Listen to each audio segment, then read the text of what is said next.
The bullet that tore through Isaac Xavier's shoulder during the stagecoach robbery outside Oro Blanco, Arizona Territory, in the summer of 1882, should have killed him, but instead it brought him to the one place he had been avoiding for years: a doctor's office, where a woman with gentle hands would change everything he thought he knew about living. Hannah Morrison had arrived in Oro Blanco 3 months earlier with nothing but a worn carpetbag and a fierce determination to leave her past in St. Louis behind. The mining town perched in the hills near the Mexican border was rough and unforgiving, a place where silver still glittered in the nearby mountains and men died over card games in dusty saloons. She had not come looking for adventure or riches. She had come because her aunt's letter promised work, a fresh start, and distance from a broken engagement that had left her reputation in tatters through no fault of her own. Dr. Emmett Prescott, a graying man in his 50s with kind eyes and perpetually ink-stained fingers, had taken her on without hesitation when she appeared at his door. He needed help, he explained, and she clearly needed purpose. The arrangement suited them both. Hannah had no formal medical training, but she had nursed her younger siblings through childhood illnesses and possessed steady hands and a calm demeanor that proved invaluable in the chaotic frontier town, where accidents and violence created a steady stream of patients. She spent her days rolling bandages, organizing supplies, sterilizing instruments, and learning everything the doctor would teach her. She mixed poultices, prepared tinctures, and held the hands of frightened patients while Dr. Prescott worked. The townspeople had been skeptical at first.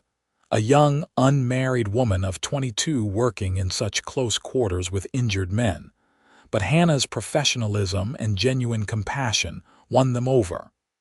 Within weeks, she had become as much a fixture of the medical office as the doctor himself. The afternoon Isaac Xavier stumbled through the door, supported by 2 ranch hands who worked for the same cattle outfit. Hannah had been preparing fresh bandages at the long wooden table near the window. The light streaming through the glass illuminated the fine dust particles in the air, giving the room an almost dreamlike quality that shattered the moment the 3 men crashed inside. "Gunshot," one of the ranch hands gasped. "Stage got hit on the way back from Tucson. He tried to fight them off." Isaac's face was pale beneath his sun-darkened skin, sweat beading on his forehead as he pressed a blood-soaked cloth against his shoulder. His dark hair hung in his eyes, and when his gaze met Hannah's for the first time, she felt something shift in her chest, though she had no time to examine the sensation. "Get him on the table," Dr. Prescott commanded, emerging from the back room where he had been inventorying supplies. "Miss Morrison, I will need hot water and the instruments. Quickly now." Hannah moved with practiced efficiency, her earlier flutter of something unnamed pushed aside by the urgency of the moment. She had assisted with bullet extractions before, though each one left her slightly shaken. The human body was so fragile, so easily damaged, yet so remarkably resilient when given proper care. Isaac groaned as they maneuvered him onto the examination table, his jaw clenched tight against the pain. Up close, Hannah could see he was perhaps 26 or 27, with strong features and calloused hands that spoke of hard work. A cowboy through and through, from his worn leather vest to his dusty boots. "I am going to need you to lie still," Dr. Prescott said, his voice calm and authoritative. "Miss Morrison, help me get his shirt off." Hannah's hands trembled slightly as she helped remove the blood-soaked fabric, revealing a muscled torso and the angry wound in Isaac's left shoulder. The bullet had entered from the front, and from the doctor's quick examination, it appeared to still be lodged inside. "You are fortunate," Dr. Prescott murmured. "It missed the major vessels, but we need to get that bullet out before infection sets in. This will hurt considerably. Miss Morrison, the leather strap for him to bite down on. Isaac's eyes found Hannah's again as she approached with the leather strap. Guess this is not how I imagined meeting a pretty woman today, he managed through gritted teeth, attempting humor despite his obvious pain. Save your charm for when you are not bleeding all over my clean table, Hannah replied, but her tone was gentle. She positioned the strap between his teeth. Bite down hard. It will help. What followed was brutal and necessary. Dr. Prescott worked with steady hands, probing for the bullet while Isaac's body went rigid with pain. Hannah held him down, her hands on his good shoulder and his arm, murmuring reassurances even as her heart ached at his suffering. She had seen grown men weep during such procedures, but Isaac only grunted, his eyes squeezed shut and his jaw clenched so tight she feared he might crack his teeth even with the leather strap. When Dr. Prescott finally extracted the bullet with a small, triumphant sound, Hannah felt Isaac's body go slack with relief. She quickly began cleaning the wound, her movements gentle but thorough, while the doctor prepared a needle and thread for suturing. "You did well," she told Isaac softly, wiping the sweat from his brow with a clean cloth. "The worst part is over." "Easy for you to say," he rasped, but there was no real accusation in his tone. "You were not the one being dug into like a mine shaft." Dr. Prescott chuckled as he began stitching the wound closed. "He has spirit. That is good. He will need it for recovery. Miss Morrison, prepare a bed in the recovery room. Mr. Xavier will be staying with us for at least a few days until I am satisfied the wound will not turn septic." The ranch hands who had brought Isaac in had departed after being assured he would survive, promising to inform their boss of the situation. As evening fell over Oro Blanco, Hannah found herself alone with the doctor and their newest patient. Isaac had been moved to the small recovery room, a converted storage space with 2 narrow beds where patients who needed observation could rest. Hannah brought him broth and water, helping him sit up enough to drink without pulling his stitches. His color had improved, though pain still tightened the corners of his eyes and mouth. "Thank you," he said after draining the cup of water, "both of you, for not letting me die." "It is our job," Hannah replied, adjusting his pillow, "though you made it easier by being as stubborn as you are. Dr. Prescott says patients who fight tend to heal better. I have always been stubborn." Isaac's voice was growing drowsy from the laudanum the doctor had administered for pain. "My mama used to say I would argue with a fence post if I thought it was standing in the wrong place." Hannah smiled despite herself. "Is she still around? Your mother? Should we send word to anyone about your condition?" A shadow crossed Isaac's face. "Mama died 5 years back. Fever took her. My pa went a year later. Some say it was his heart, but I think it was grief. They were together since they were younger than you and me. He could not stand being without her."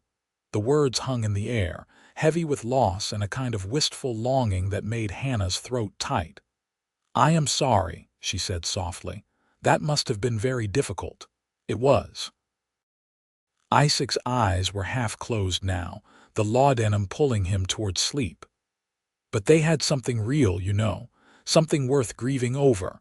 I always hoped I would find that someday. Someone to make coming home worth it."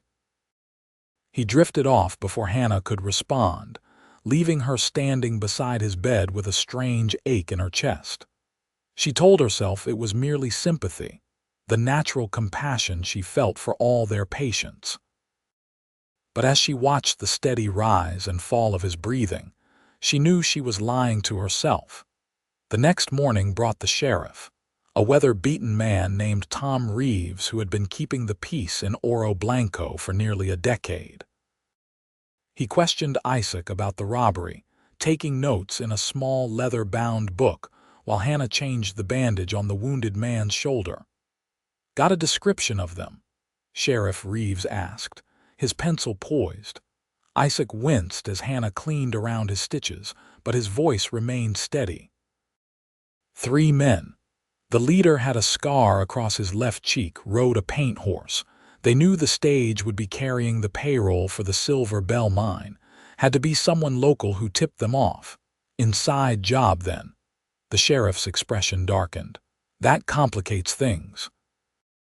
You think you could identify them if you saw them again, without question?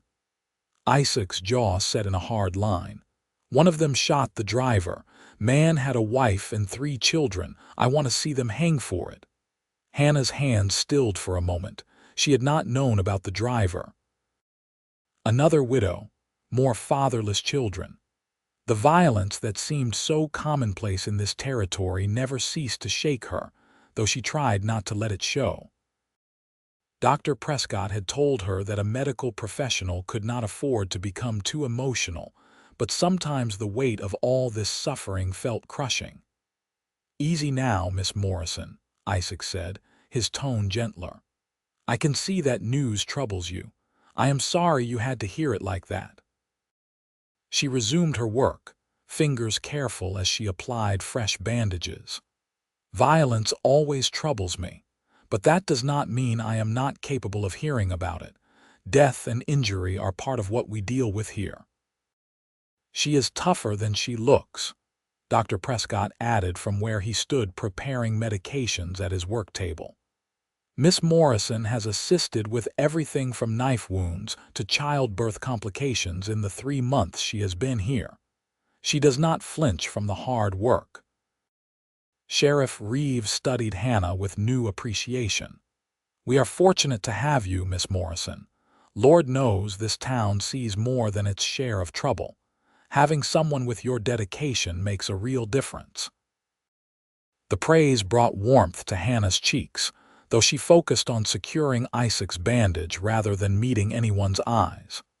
"I only do what is needed." After the sheriff departed with promises to keep them informed of the investigation, Isaac caught Hannah's wrist gently as she prepared to leave his bedside. "He is right, you know. What you do here matters. I have been in enough towns to know that not all of them have someone who cares the way you clearly do." Hannah looked down at where his fingers circled her wrist, his touch warm and surprisingly gentle for a man with such work-roughened hands. "You should rest. Dr. Prescott wants you staying still for at least another day or 2. Will you be here when I wake up?" There was something almost vulnerable in the question, a loneliness that called to a similar ache within her own heart. "I work here every day," she replied, carefully extracting her wrist from his hold. "So yes, I will be here." "Good." His eyes were already drifting closed again. "That is real good." Over the following days, a routine developed. Hannah would arrive at the doctor's office each morning just after dawn, having walked the short distance from the boarding house where she rented a modest room. She would check on Isaac first thing, changing his bandages and bringing him breakfast, then proceed with her other duties as patients came and went. Isaac proved to be an engaging patient, alternating between stoic silence when the pain was bad and conversation when he felt better. He told her about growing up on a small ranch in Texas, about learning to ride before he could properly walk, about the vast loneliness of the open range and the strange freedom it offered. He spoke of losing his parents and drifting west, working cattle drives and ranch jobs, never quite finding a place that felt like home. In turn, Hannah found herself sharing more than she intended. She told him about St. Louis, about her life as the eldest daughter of a respectable but not wealthy family. She skipped over the details of her broken engagement, but Isaac seemed to sense there was a story there, though he was gentleman enough not to press. "So you came all the way out here to roll bandages?" he asked one afternoon as she sat beside his bed, rolling fresh gauze while he watched. He had been moved to a chair by the window, strong enough now to sit up for longer periods. The sunlight caught the gold in his brown hair and highlighted the sharp line of his jaw. "I came out here for a fresh start," Hannah corrected, keeping her eyes on her work. "The bandages are just part of it. I am learning real skills here, things that matter. Dr. Prescott says I have a natural aptitude for medicine. Perhaps one day I could become a nurse formally, maybe even a midwife." "You want that? To spend your life dealing with blood and pain and sickness?" Hannah paused, considering the question seriously. "I want to spend my life doing something that matters, back in St. Louis. My days were filled with social calls and needlework and trying to make myself appealing to potential suitors. It was suffocating. Here, I actually help people. When someone thanks me for easing their pain or saving their life, it means something real." Isaac's expression had grown thoughtful. "You are different from most women I have met. Is that a compliment or a criticism?" "Definitely a compliment." His smile was warm and genuine, though I imagine some folks back in St. Louis might not see it that way. People can be awfully narrow-minded about what a woman should or should not do. They were, Hannah admitted, then caught herself. She had not meant to reference her past so directly, but Isaac's easy manner made it simple to forget her usual guardedness. "Someone hurt you. It was not a question." Isaac leaned forward slightly, wincing a bit at the pull on his healing shoulder. "Some fool back east who could not see what he had." Hannah's hands stilled on the bandages. "That is not a proper topic of conversation." "Maybe not, but I am a cowboy with a bullet hole in my shoulder. I figure that buys me at least a little impropriety." When she did not smile at his attempt at humor, his expression softened. "You do not have to tell me anything you do not want to, but if you ever do want to talk about it, I am a good listener. Not much else to do while I am stuck healing." She studied him for a long moment, this man who had stumbled into her life bleeding and in pain, who somehow made her want to trust again despite her better judgment. "His name was Richard. We were engaged to be married. 3 weeks before the wedding, he called it off. He said he could not marry someone with such an unwomanly interest in medical matters, that my helping the local physician during a cholera outbreak had embarrassed him in front of his business associates." Isaac's jaw tightened. "He sounds like a complete idiot." The worst part was not Richard ending things. Hannah's voice had gone quiet, the old hurt still capable of stinging. It was how everyone else reacted. His family spread rumors that I had been improper with the doctor I assisted. Nothing could have been further from the truth, but in their circles, reputation matters more than reality. My own parents suggested I had brought shame on the family. Coming here was not entirely my choice. It was either that or become a permanent burden on relatives who made it clear I was no longer welcome. Then they are all idiots. Isaac reached out and took her hand, the gesture simple but comforting. "And you are better off away from the whole lot of them. Anyone who would treat you that way over such nonsense does not deserve you." Hannah looked down at their joined hands, his rough and scarred from years of hard work, her stained with the ink and iodine that came from her daily tasks. "You do not even know me." "I know enough. I know you are kind even when you are scared. I know you have gentle hands and a strong will. I know you chose healing over bitterness, even though you had every right to be bitter. That tells me plenty about who you are, Hannah Morrison." The sound of her name on his lips sent an unexpected warmth through her. She withdrew her hand gently, not because she disliked his touch, but because she liked it too much. "You should rest. Dr. Prescott wants to examine your shoulder again this evening." "Hannah." Isaac's voice stopped her as she stood to leave. "Thank you for listening and for not judging, and for not minding that I am just a cowboy with not much to my name. It is nice to talk to someone who sees beyond that. You are not just anything, Isaac Xavier. Do not sell yourself short." She allowed herself a small smile. Now rest, or Dr. Prescott will have both our hides." That evening, Dr. Prescott declared Isaac well enough to leave the recovery room, though he insisted the cowboy remain in town for at least another week while the wound continued to heal. Isaac had little money saved, but the Silver Bell Mine, grateful that he had attempted to defend their payroll, offered to pay for a room at the hotel and compensate him for his time off work. Hannah told herself she was relieved to have the recovery room free for other patients. She did not examine too closely why she felt a pang of disappointment knowing Isaac would no longer be just a few feet away during her workday. But Isaac had other ideas. He appeared at the doctor's office the very next morning, his arm in the sling Dr. Prescott had provided, looking remarkably cheerful for a man still healing from a gunshot wound. "I am here to help," he announced. Dr. Prescott looked up from his medical journal with raised eyebrows. "Help? Well, I cannot work cattle with this shoulder, and I cannot just sit in a hotel room going slowly mad with boredom. So I figured I could make myself useful here. I can carry things, run errands, whatever you need. Consider it payment for saving my life." Hannah exchanged a glance with the doctor, who seemed more amused than annoyed by this development. "We do not need payment beyond what the mine already provided. Then consider it me wanting to spend time around people who do not smell like cattle and leather." Isaac's grin was infectious. "Come on, Doc. You know this town keeps you busy. An extra pair of hands, even if one arm is temporarily out of commission, has got to be useful." And so Isaac became a fixture around the medical office.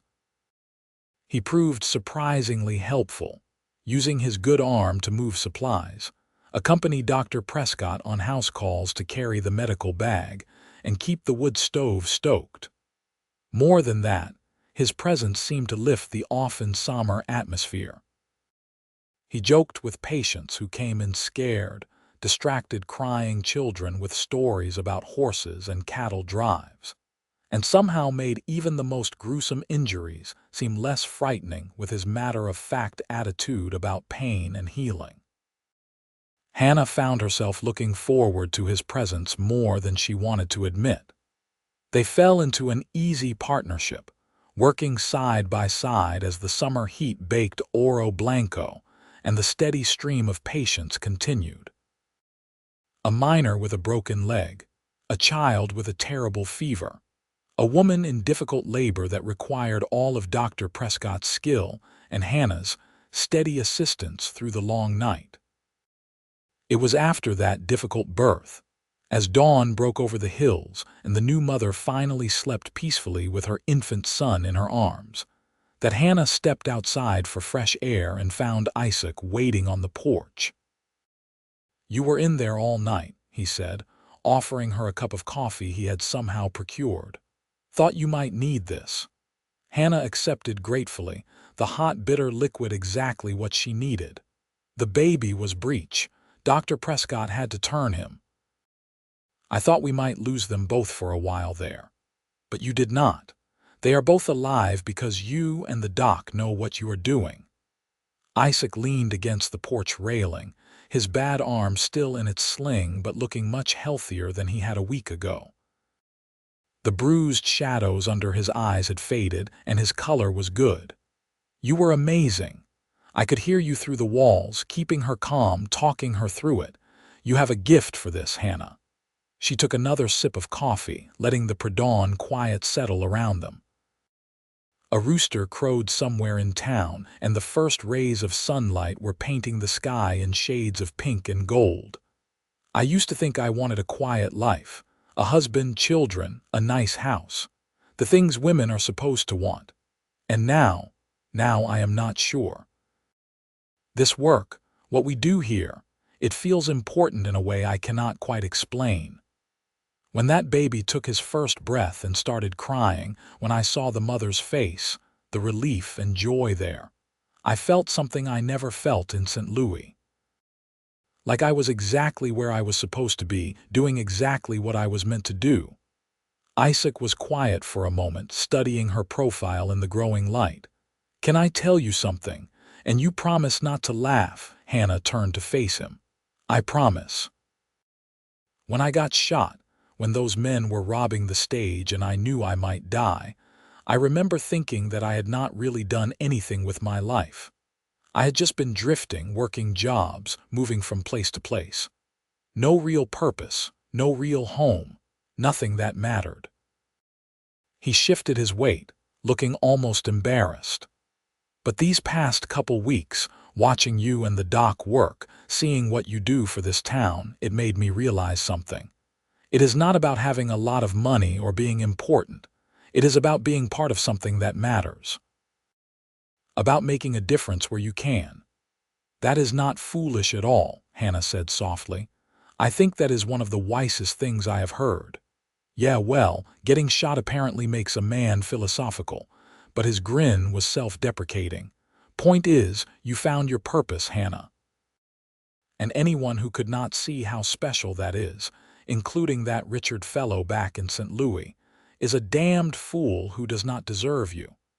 Hannah felt heat rise in her cheeks that had nothing to do with the coffee or the growing warmth of the morning. "Isaac, I mean it." He straightened, turning to face her fully. "You heal this town, Hannah Morrison. Every patient who comes through those doors is better off because you are here. The way you roll those bandages, the care you put into every little task, the gentleness you show even when you are exhausted, it all matters. You matter. And I think maybe it is time someone told you that." Something in Hannah's chest cracked open. A wall she had built around her heart after Richard's betrayal and her family's abandonment. She had not realized how much she needed to hear those words, to have her work and her choices validated by someone who saw her clearly and without judgment. "Thank you," she whispered, her voice thick with emotion. "That means more than you know." They stood there in the growing daylight, the space between them charged with something neither quite knew how to name. Then a voice called from inside, Dr. Prescott needing Hannah's help with the new mother, and the moment passed. But something had shifted between them, a connection deepening into something that felt both terrifying and inevitable. The days that followed took on a different quality. Isaac's shoulder continued to heal well, and Dr. Prescott pronounced him recovered enough to resume light work. The ranch wanted him back, but Isaac seemed in no hurry to leave town. He found excuses to stop by the office, bringing Hannah coffee in the morning, walking her back to her boarding house in the evening, appearing with lunch from the local restaurant on particularly busy days. The townspeople noticed, of course. Oro Blanco was too small for much to escape notice, and a young single woman being courted by a cowboy was exactly the sort of thing that set tongues wagging. But the gossip was mostly good-natured. Hannah had earned respect through her work, and Isaac's actions during the stage robbery had marked him as a brave man. If they found happiness together, most folks seemed inclined to approve. Hannah tried not to think too far ahead, tried not to let herself fall too deeply when she knew how badly things could go wrong. But Isaac made it difficult to maintain her guard. He was attentive without being suffocating, respectful of her work, genuinely interested in her thoughts and opinions. When she talked about her dreams of perhaps one day opening a proper hospital in Oro Blanco if the town continued to grow, he listened seriously and offered ideas rather than dismissing her ambitions as unfeminine nonsense. "You could do it," he said one evening as they sat on the porch of the boarding house, the sun setting in a blaze of orange and purple over the hills. "This territory is growing. More people coming in all the time, more minds opening up. A real hospital would be valuable."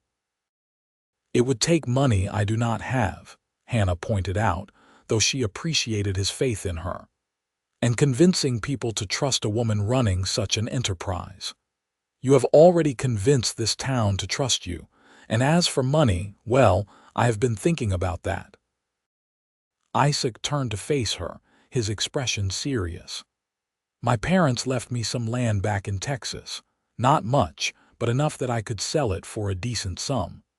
I have been holding on to it because it felt like letting them go, but I think they would understand. They always believed in investing in things that mattered." Hannah's breath caught. "Isaac, you cannot sell your family land for my dream. It would not be just your dream if you would let it be ours." He reached out, taking her hand carefully as though afraid she might pull away. "Hannah, I know we have not known each other long. I know you have been hurt before and have every reason to be cautious. But I also know that I have never felt about anyone the way I feel about you.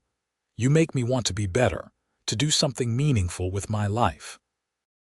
When I am with you, I finally feel like I have found what I have been looking for all these years of drifting." Isaac. His name came out shaky, her heart pounding so hard she was certain he could hear it. "I am afraid. What if this is a mistake? What if you realize I am not worth all this faith you have in me? Not possible." His smile was tender, his thumb tracing gentle circles on the back of her hand. "But I understand being afraid, so I am not asking for any promises right now. I am just asking if you will let me stay. Let me court you properly. Let me prove that I am serious about this, about us. Let me show you that not all men are like the one who broke your trust." Hannah looked at their joined hands, at this man who had come into her life because of violence but who had brought her something she had not expected: hope. "I would like that," she said softly. "Very much." The smile that broke across Isaac's face was like sunrise, brilliant and warming. "Yeah. Yes."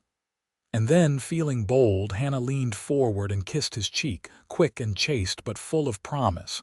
"But I am still going to make you rest that shoulder properly. Doctor's orders." Isaac laughed, the sound rich and happy. "Yes, madam, whatever you say." True to his word, Isaac courted her properly over the weeks that followed. He found work at her ranch just outside town, close enough that he could visit regularly. He brought her wildflowers picked from the hills, accompanied her to Sunday services at the small church, and won over Dr. Prescott completely by helping to build additional shelving for the constantly expanding medical supplies. Hannah felt herself falling, truly falling, for the first time in her life. What she had felt for Richard paled in comparison to this. Isaac saw her completely, admired her strength rather than being threatened by it, and supported her ambitions rather than trying to diminish them. When he looked at her, she felt beautiful and capable and worthy of love. The town watched their courtship with approval. Even the more conservative ladies who might have frowned on a woman working in a medical office seemed charmed by the romance of it all. The cowboy and the nurse, brought together by fate and a bullet, finding love in the rough frontier town. But their happiness was disrupted one afternoon in late September when Sheriff Reeves appeared at the doctor's office with grim news. "We caught the men who robbed the stage," he announced without preamble. "Or rather, they were caught over in Nogales trying to rob another coach. They are being held there until trial. The prosecutor wants Isaac to come testify, identify them for certain." Isaac, who had been helping Hannah organize supplies, straightened immediately. "When?" "Trial is in 3 days. I know it is asking a lot, but with the driver dead, you are the only witness who got a good look at all of them. Your testimony could mean the difference between them hanging or getting off with lighter sentences. Then I will go." Isaac's voice was firm. "That driver had a family. Those men need to pay for what they did." Hannah's stomach clenched with worry.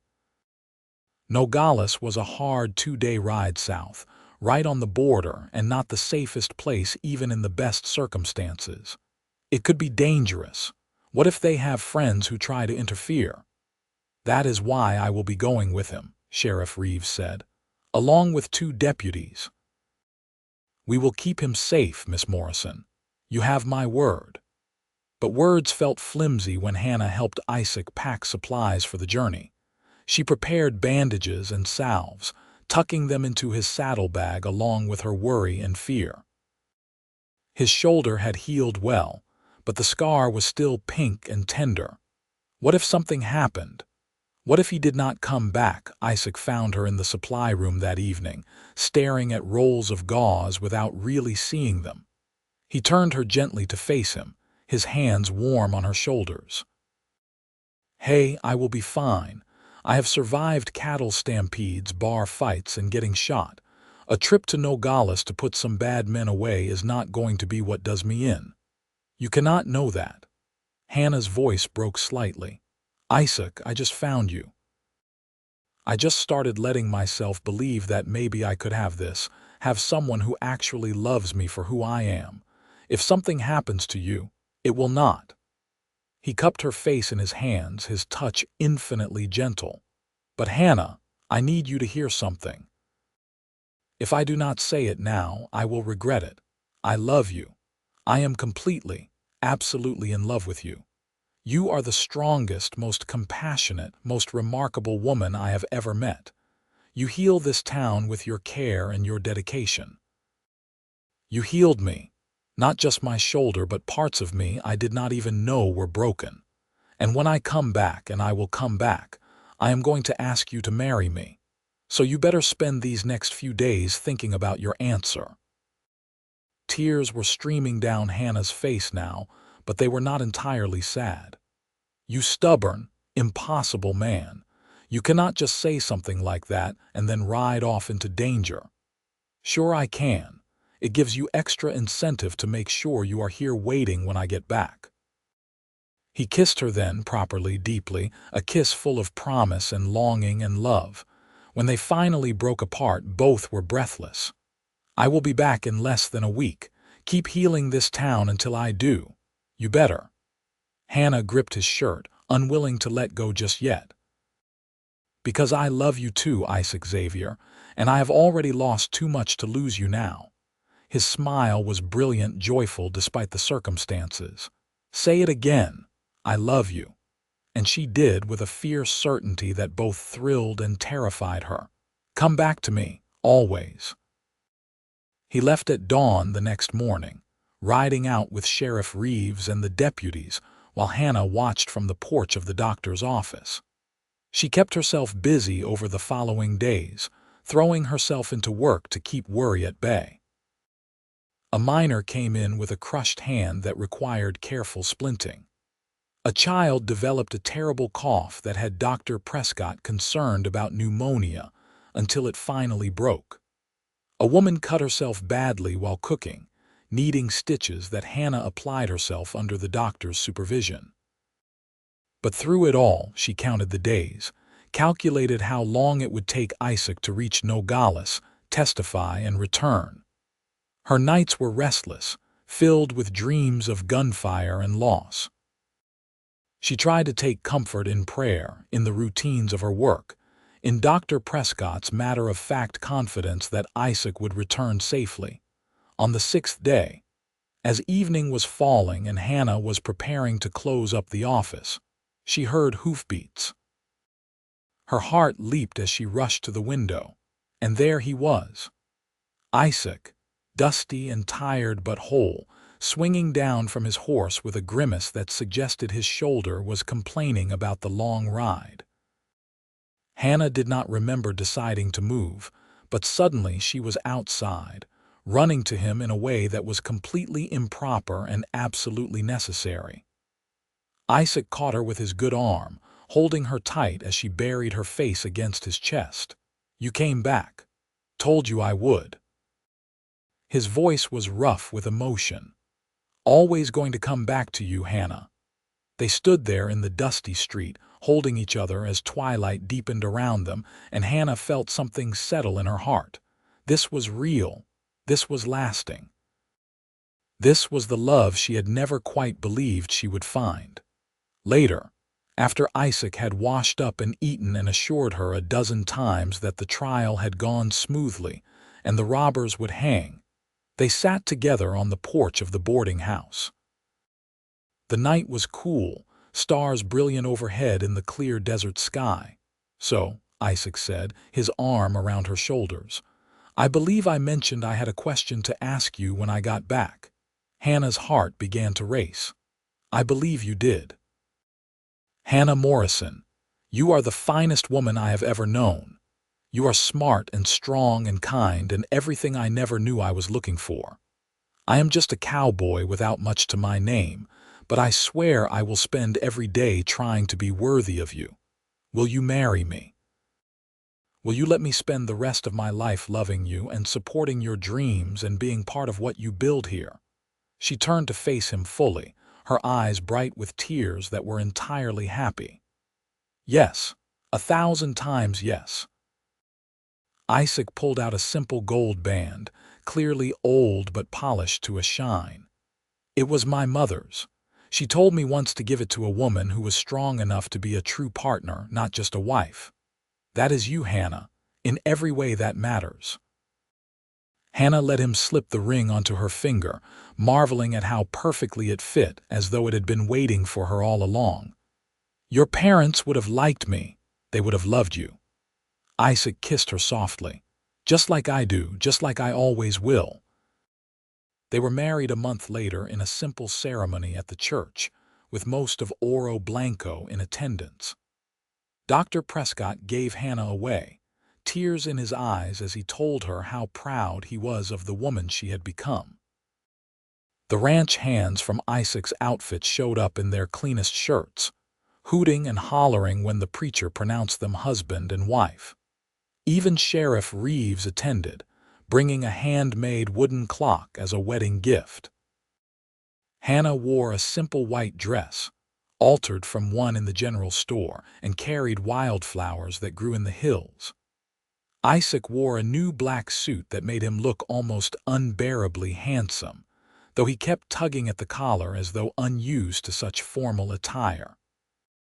When he saw Hannah walking down the aisle, his expression transformed into something so full of love and wonder that several people in the congregation sniffled. "You are the most beautiful thing I have ever seen," he whispered when she reached his side. "You are not so bad yourself, Cowboy," she whispered back, making him grin. The ceremony was short but meaningful, the words carrying weight as they promised to love and cherish each other through whatever the frontier threw at them.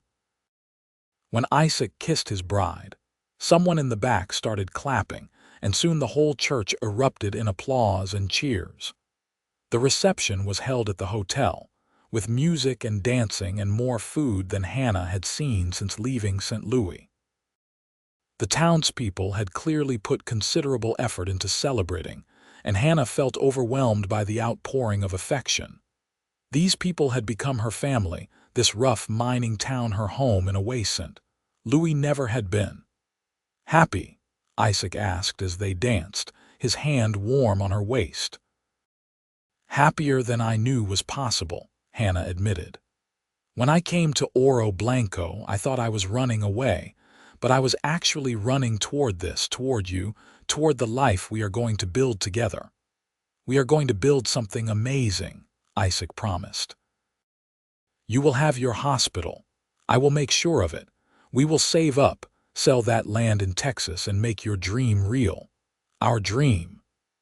As the evening wore on and the celebration continued around them, Hannah marveled at the strange path that had brought her here. A broken engagement that had seemed like the end of everything had actually been a beginning. The shame and rejection that drove her west had led her to purpose and love. The bullet that had torn through Isaac's shoulder had brought them together in a moment that changed both their lives forever. They spent their wedding night in the small house Isaac had managed to rent on the outskirts of town, a modest 2-room structure that would be theirs until they could afford something better. But standing in that simple space, holding her husband close, Hannah thought it was perfect. They had each other, they had purpose, and they had a future full of possibility. "I love you," she whispered against Isaac's chest as they lay together in the darkness. I love you too." He kissed the top of her head. "My beautiful, brilliant wife who heals everything she touches." "You healed me, Hannah. Not just my shoulder, but my heart, my life. You gave me something to come home to. You did the same for me." Hannah tilted her face up to kiss him properly. "You showed me I was worth loving, that my dreams were worth pursuing. You gave me courage." "We give each other courage," Isaac corrected. "That is what love does. It makes us braver than we could be alone." They fell asleep tangled together, safe and loved and home in a way that transcended any physical place. Oro Blanco had given them both a second chance, and they had seized it with both hands. The years that followed were not always easy. The frontier was harsh, and life in a mining town came with constant challenges. But Isaac and Hannah faced them together, their partnership growing stronger with each passing season. Hannah continued working with Dr. Prescott, her skills growing until she was handling many cases independently. The doctor, growing older, increasingly relied on her expertise and sound judgment. When difficult cases came in, patients often asked for Hannah specifically, trusting her gentle hands and calm competence. Isaac worked hard at the ranch, his reputation as a reliable and skilled cowboy earning him a foreman position within 2 years. He saved every spare penny, adding to the fund they were building toward Hannah's dream of a real hospital. On his days off, he helped around the medical office, using his carpentry skills to make improvements and repairs.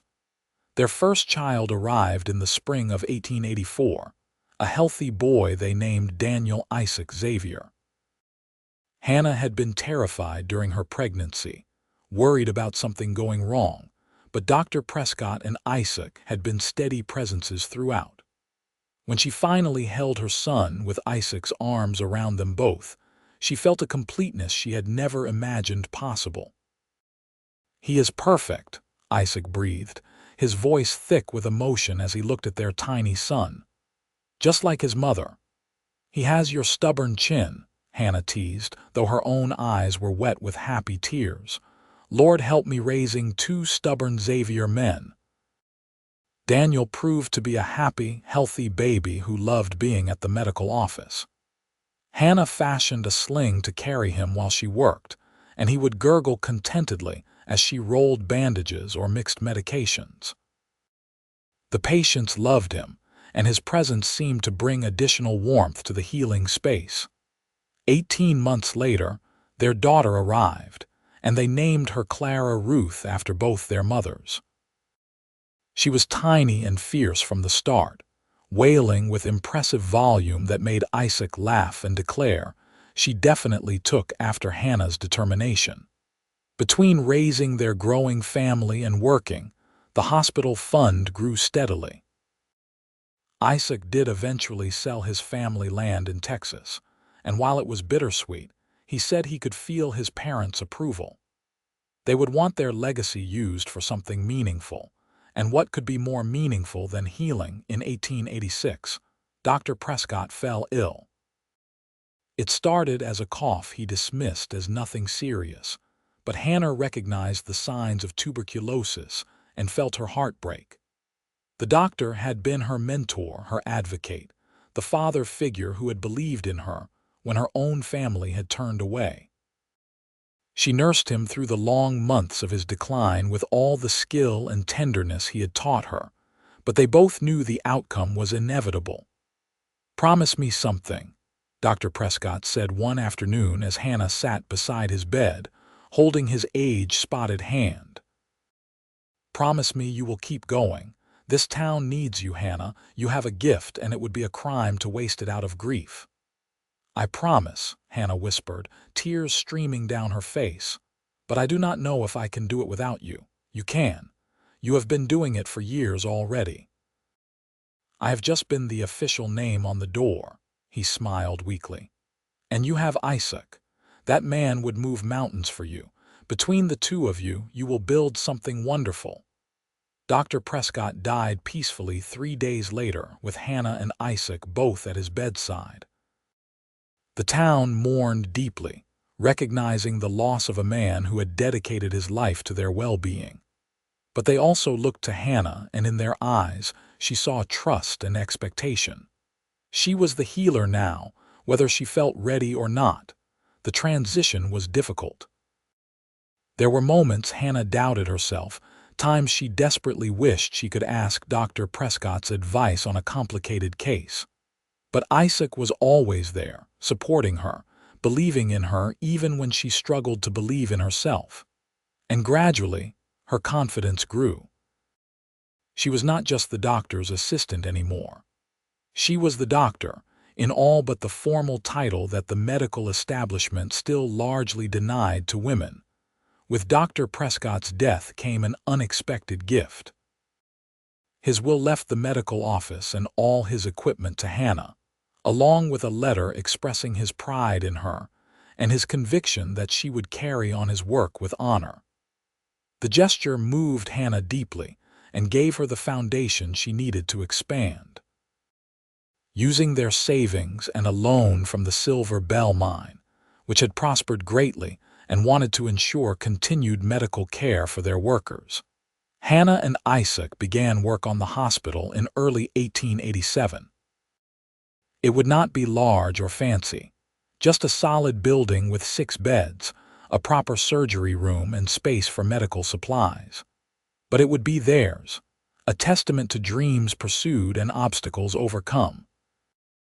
The day the Oro Blanco Community Hospital opened its doors, with Hannah Morrison Xavier listed as the founding director and head nurse, felt like a culmination of everything she had worked toward. The whole town turned out for the dedication, speeches were made, and Isaac stood beside his wife with such obvious pride that it made Hannah's heart swell. "You did it," he said that evening as they walked through the new building together, their children asleep at home with a neighbor. "You actually did it, built something that will help people for generations." "We did it," Hannah corrected, taking his hand. "I could never have done this without you, Isaac. You believed in me when I barely believed in myself. You sacrificed and saved and supported every step of the way. This hospital is as much yours as mine." Isaac pulled her close, kissing her softly. "Do you remember what I said to you that day, after you had been up all night with that difficult birth? You said a lot of things that day. I said you heal this town, the way you heal everyone who comes through your doors." His smile was tender. "You still do, every single day. And watching you do it, being part of it with you, has been the greatest privilege of my life." Hannah felt tears prick her eyes, the happy kind that came from being seen and loved so completely. "I love you, Isaac Xavier. Thank you for coming into my life. Thank you for staying. Always." He kissed her again, deeper this time, full of the passion that had never dimmed between them. "Now and forever, Hannah. You healed my heart the way you heal this town, with patience and care and dedication. I am yours for as long as you will have me." "Forever then," Hannah whispered. "I will have you forever." The hospital thrived over the years that followed. Hannah's reputation grew, and she trained several young women in medical skills, passing on the knowledge Dr. Prescott had given her. Oro Blanco continued to grow, the silver mines attracting more settlers, and the little hospital became a cornerstone of the community.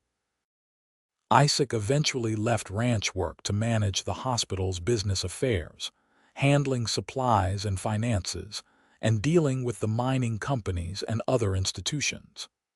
He proved to have a head for business that complemented Hannah's medical expertise perfectly. Together, they built something that served the town far beyond what either could have accomplished alone. Their family grew as well. 2 more children arrived, another boy and another girl, filling their expanded home with noise and love and chaos. Hannah sometimes marveled that she could balance being a mother and running a hospital, but Isaac shared the parenting duties in ways unusual for the time. He changed diapers and told bedtime stories and took the children on adventures through the hills, giving Hannah the time and space she needed for her work. "Are you happy?" Isaac asked one evening in 1892, as they sat on the porch of their house watching the sunset. Their eldest, Daniel, was playing with his siblings in the yard, and from the hospital down the road came the sounds of the evening shift changing. Hannah leaned against her husband's shoulder, feeling the solid comfort of his presence. "More than I ever imagined possible. Sometimes I think about what my life would have been if I had stayed in St. Louis, if I had married Richard and become the kind of wife he wanted. And I thank God every day that path closed so this one could open. I think about what would have happened if those robbers had killed me," Isaac admitted. "If that bullet had been 2 inches to the right, I would have missed all of this. You, our children, the hospital, everything we have built, makes a man grateful for every day. Then we will be grateful together." Hannah turned to kiss him, still feeling that flutter in her heart after nearly 10 years of marriage. For all of it, the hard parts and the beautiful parts, for the town that gave us both a home, for the love we found when neither of us was looking for it. "To grateful hearts and second chances," Isaac said softly. "And to you, my remarkable wife, who heals everything she touches." As the sun dipped below the horizon, painting the sky in shades of orange and purple and red, Hannah reflected on the long, strange journey that had brought her here. From heartbreak in St. Louis to purpose in Oro Blanco. From rolling bandages in a small medical office to running a hospital that served hundreds. From a woman who thought she was not worth loving to a wife and mother who was cherished beyond measure. The wound that had brought Isaac to her had long since healed, leaving only a pale scar on his shoulder. But the connection forged in those early days of his recovery had only grown stronger, deeper, more essential. They had healed each other in ways that went far beyond physical injuries. They had healed the broken places in each other's hearts, had given each other purpose and partnership, and a love that would last a lifetime. Years continued to pass, bringing the turn of the century and changes to the territory. Arizona moved closer to statehood, and Oro Blanco evolved from a rough mining camp into an established town with schools and churches and paved streets. Through it all, the hospital remained, expanding twice to meet growing needs. Hannah's hair turned gray, and Isaac's face gained lines carved by years of sun and laughter. Their children grew up, with Daniel following his mother into medicine and the others pursuing their own paths. They gave Hannah and Isaac grandchildren, filling the house once again with young voices and energy. But through all the changes and seasons, one thing remained constant: the love between Hannah and Isaac. It had started in a moment of crisis, grown through shared purpose, and deepened into something that defined both their lives. They had built not just a hospital but a partnership, a family, a legacy that would outlast them both. On their 20th wedding anniversary, Isaac surprised Hannah by commissioning a plaque for the hospital entrance. It read, "Founded by Hannah Morrison Xavier, who healed this town with her hands and her heart. May all who enter here find the same compassion and skill she brought to every patient." Hannah cried when she saw it, overwhelmed by the recognition and the love behind the gesture. "It is too much. I am just a woman who wanted to help. You are so much more than that." Isaac held her close, as he had countless times over the years. "You are the woman who saved my life in more ways than one. You are the healer who built something lasting. You are my wife, my partner, my greatest love, and you deserve to be recognized for all you have given this community." They stood together before that plaque, hands joined, hearts united, as they had been since that day when a wounded cowboy stumbled through a doctor's door and found not just healing for his body but salvation for his soul. Hannah had been rolling bandages that day, a simple task performed with care, not knowing her life was about to change forever. Now, decades later, she could look back and see how every moment had led to this. Every hardship, every choice, every person who had hurt or helped her had been part of the journey that brought her here. To this town, this work, this man who had seen her value when she was still learning to see it herself. "Heal my heart the way you heal this town," Isaac had said to her once, in the early days when his shoulder was mending and both their hearts were still cautious and scarred. And she had done exactly that, though not through any grand gesture or dramatic moment. She had healed him through daily devotion, through showing up and caring and building a life together one day at a time, just as she healed the town. Not through miracles, but through steady, consistent care. Through rolled bandages and mixed medications and countless hours spent easing pain and saving lives. Through training others and expanding capabilities, and always putting the needs of her patients first. That was what healing really meant, Hannah had learned. Not instant transformation but patient, persistent care. Not perfection but continuous effort. Not working alone but building partnerships and community. And above all, love. Love for the work. Love for the people served. And the deep, abiding love between two people who had found each other against all odds and chosen each other every day since. As the sun set on another day in Oro Blanco, Hannah and Isaac walked home together, hands joined, hearts united, their shared life a testament to the healing power of love and second chances. Behind them, the hospital stood solid and welcoming, lights glowing in the windows, ready to serve whoever might need care in the night ahead. And in that moment, Hannah felt complete. She had found her purpose, her place, her person. She had healed and been healed. She had loved and been loved. She had built something lasting, not just with bricks and mortar but with compassion and dedication, and the unwavering support of the man who had stumbled into her life bleeding and in need, who had stayed because he recognized in her the same thing she recognized in him. A kindred soul, a true partner, a love worth fighting for. The wild frontier had been tamed somewhat by progress and time, but the spirit that had brought them together remained. That willingness to risk, to dare, to reach for something better even when the odds seemed impossible. That courage to keep going even when the way was hard. That faith, that love, real love, was worth any sacrifice. Their story would become part of Oro Blanco's history, told to newcomers as an example of what the town represented. Opportunity, resilience, and the kind of love that built communities and lasted generations. The hospital Hannah founded would serve the area for over a century, and her descendants would continue her legacy of healing in various forms. But on that evening, Hannah knew none of what the future would bring. She only knew that she was exactly where she was supposed to be, with exactly who she was supposed to be with, doing exactly what she was meant to do. And that was more than enough. It was everything.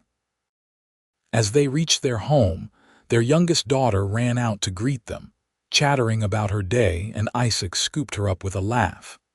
Hannah watched her husband and child together, her heart so full it ached in the best possible way. This was what healing looked like. This wholeness, this joy, this sense of being part of something larger than oneself. She had rolled bandages for the doctor, and a cowboy had asked her to heal his heart the way she healed the town. And somehow, through grace and effort and love, she had done exactly that. They had healed each other, built a life together, and created something beautiful in a harsh land. What more could anyone ask from a life than that? The stars were beginning to emerge overhead, brilliant in the clear desert sky as they went inside to dinner and family, and the comfortable routines of a life well lived. Tomorrow would bring new challenges, new patience, new moments of joy and sorrow. But they would face it together, as they had faced everything since that fateful day when destiny brought them together. And that, Hannah thought as Isaac's hand found hers under the dinner table while their children laughed and talked around them, was the greatest gift of all. Not a life without struggle, but a partner to face the struggles with. Not a perfect existence, but a real one, full of meaning and purpose and love that grew deeper with each passing year. The cowboy had come seeking healing for a bullet wound and found so much more. The woman rolling bandages had been seeking escape from heartbreak and found her true calling. Together, they had created something neither could have built alone: a hospital, a family, a love story that would endure long after they were gone. And if that was not the perfect ending to their story, Hannah could not imagine what would be. They had fought for their happiness, worked for their dreams, and loved each other through everything life in the wild frontier could throw at them. They had won. And they would keep winning day after day, year after year, until the end of their days. That night, as Hannah lay in bed with Isaac's arms around her, she whispered a prayer of thanks, for second chances and new beginnings, for a town that had welcomed her and a profession that had fulfilled her, for children who brought joy and a hospital that served with compassion, and most of all, for the man beside her, who had seen her value when she could not see it herself, who had supported her dreams without diminishing them, who had loved her truly and completely for exactly who she was. "I love you," she murmured into the darkness. "I love you too," Isaac replied, his voice warm and certain. "Forever and always, Hannah. You healed my heart, and I will spend the rest of my life grateful for it." Hannah smiled, nestling closer. Forever and always indeed. They had found their happily ever after in the most unexpected place, built on a foundation of healing and service and unwavering devotion. It was everything she had never dared hope for, and more than she ever could have imagined. And as sleep claimed her, Hannah's last thought was simple and profound.